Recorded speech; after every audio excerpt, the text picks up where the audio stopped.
gjavadës. Selam aleikum o qëndëruar, si falet namazin natës nëse të kalikur Allah i ndërë.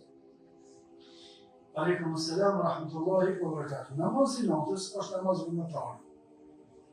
Zakonisht edhe pse ik nuk ndodh kur gjë. Nuk duhet me u kompenzu.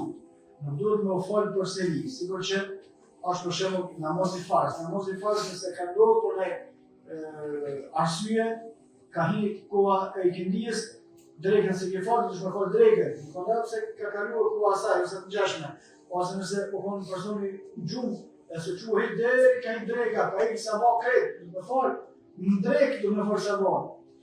Çështja e namazit të natës nuk është e tillë, por ka ardhur transmetim se pejgamberi sallallahu alaihi wasallam namazin e natës e ka pas obligim.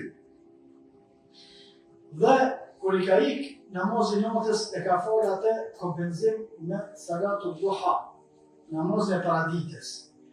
Nga kjo pjesa dërmuese dietarëve mendojnë që namazi i duhas më shumë të mund të më falë 8 rekate, sikur që namazi i natës, namazi i taravive më shumë të mund të më falë 8 rekate, se nuk është sunet me falë më shumë.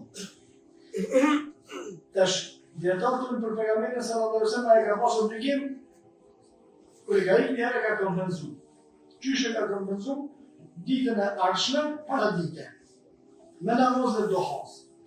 Në pjesën dietarëve kanë folur gjithashtu nëse ka ndonjë besimtar i cili rregullisht fal namaz natë, nëse i ik një herë, bën me vetë kështu. Ama jo nëse dikush një herë nuk mund të falë namaz natë, një herë vjet, nuk ka nevojë me bëj këtë lloj procedure.